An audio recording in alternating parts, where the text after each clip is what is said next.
നമ്മുടെ അക്ബറിനെ ഇന്ന് big boss വിളിച്ചിട്ടുണ്ടായിരുന്നു. അക്ബറിനോട് ഓരോ കാര്യങ്ങളൊക്കെ ചോദിക്കുകയാണ്. അക്ബർ പറഞ്ഞ് സുഖമായിട്ടിരിക്കുന്നു, സന്തോഷമായിട്ടിരിക്കുന്നു. ഓപ്പണായിട്ട് തുറന്ന് പറയുകയാണെങ്കിൽ PR ടീം എന്ത് ചെയ്യും, കരിവാരി തേക്കുമോ, പുറത്തിറങ്ങി എങ്ങനെയാണ് എന്നുള്ള രീതിയിൽ എനിക്കൊരു കുറച്ച് വിഷമമുണ്ട്. കാരണം എൻ്റെ പ്രൊഫഷൻ മ്യൂസിക് അല്ലേ, അപ്പം അതിനെയൊക്കെ ബാധിക്കുമെന്ന് ഒരു വിഷമമുണ്ട്. അപ്പം ഞാൻ നല്ല എഫേർട്ട് കൊടുക്കുന്നുണ്ട്, നല്ല രീതിയിലാണ് ഞാൻ ഗെയിം കളിക്കുന്നത്, ഞാൻ ജെനുവിനാണ്. ചില കാര്യങ്ങൾ ആവശ്യമില്ലാതെ ഇടപെട്ടെന്ന് തോന്നിയിട്ടുണ്ട്, എങ്കിലും സത്യത്തിൻ്റെ കൂടെയാണ് ഞാൻ നിന്നത്.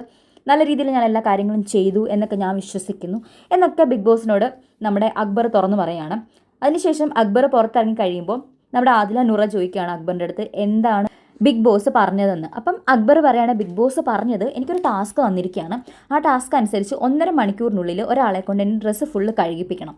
എനിക്കൊരു ഗിഫ്റ്റ് കിട്ടും. ആ ഗിഫ്റ്റ് കിട്ടുന്ന സമയത്ത് എനിക്കത് എടുക്കാൻ വേണമെങ്കിൽ എനിക്ക് ആർക്കെങ്കിലും ഷെയർ ചെയ്യാം എന്നുള്ള രീതിയിൽ അക്ബർ പറയുകയാണ്.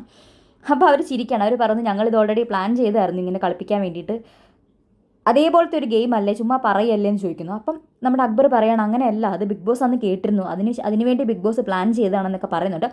അതിലാ നൂറ വിശ്വസിക്കുന്നില്ല. അപ്പം തന്നെ നമ്മുടെ അനീഷേട്ടൻ അങ്ങോട്ട് കടന്നു വരികയാണ്. അനീഷേട്ടനും ഇതേ കാര്യം ചോദിക്കുന്നു, എന്താണ് ബിഗ് ബോസ് പറഞ്ഞത് എന്നുള്ള രീതിയിൽ.